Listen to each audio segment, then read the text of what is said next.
Ang programang ito ay rated SPG. Striktong patnubay at gabay ng magulang ang kailangan. Maaaring may masiselang tema, lengguwahe, karahasan, sexual, horror o droga na hindi angkop sa mga bata.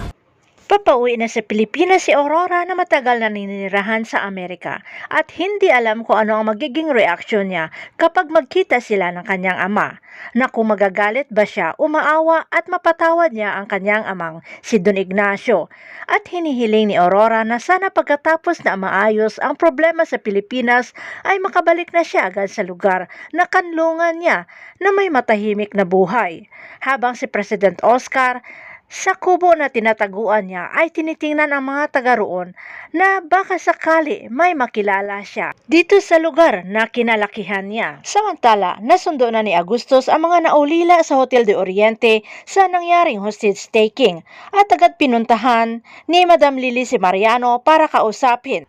Kaya iniwan sila ni Cassandra upang makapag-usap si Madam Lily at saka si Mariano, at pinapili ni Madam Lily itong si Mariano kung kanino papanig itong si Mariano. Sa kay Renato ba na pagkatapos mapakinabangan ay papatayin siya, o dito sa kay Madam Lily na pakisamahan lamang ito ni Mariano pero manatiling buhay. Si Mariano na sigurista rin ay tinanong kay Lily kung ano ang mapapalaan niya sa pakikipag-alyansa dito sa kay Madam Lily. At dito nasabi ni Lily na bibigyan siya ng magandang buhay itong si Mariano kasama ang magiging anak nila ni Cassandra. At nasabi ni Mariano na gusto niya magkaroon ng maraming kotse, maraming bahay at maraming lupa na hindi dapat puro pangako tulad sa ginagawa ng mga politiko. Kaya sagot naman ni Lily ay ibahin siya sa nakilala ni Mariano na mga politiko dahil handa si Lily Hidalgo na ibibigay lahat na gusto ni Mariano, pero i-endorso siya ni Mariano sa pagkapangulo sa darating na eleksyon na sa ngayon ay paparating na ang mga press at haharapin nila ito ni Lily at Mariano bilang Pangulo at First Lady. Pagdating ni Mariano at saka ni Lily doon sa kinaroroonan ng mga press at mga naulila ay agad nilang hinarap ang mga naulila sa Hotel de Oriente.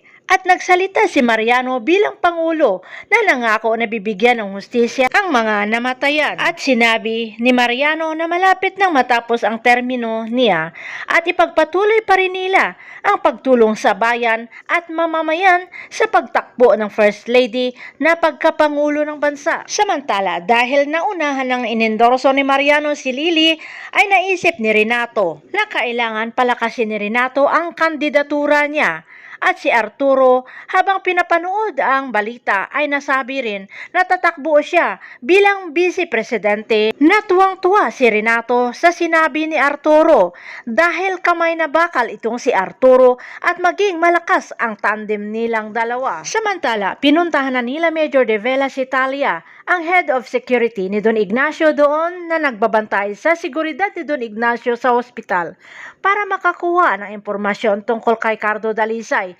Pero ayaw makipag-ugnayan ni Talia sa mga Black Ops, lalo na hindi ito tungkol kay Don Ignacio at hindi niya umano kilala si Cardo Dalisay. Pilit nakipaglaban si Talia kaya pinusasan siya ni Major De Vela, Alcantara at Fabia at dinala sa headquarters ng mga Black Ops. Pero hindi pa rin makipag-ugnayan si Talia at tinakot pa ang mga Black Ops na kayang tirisin sila ni Don Ignacio na amo niya. At habang iniimbestigahan si Talia ng mga Black Ops, lalo na ni Major De Vela, ay nabigla lamang sila nang ibinigay na ni Talia ang pusa sa kanila na kayang tanggalin pala ito ni Talia. Kaya umalis na si Talia at tinalkuran si Major De Vela, Alcantara at Fabia. Samantala, si Lito Valmoria naman ay nakipag-meeting na sa kasosyo ni Don Ignacio. At dahil si Don Ignacio, ang boss nila, ay hindi sila basta-basta lamang nagtitiwala.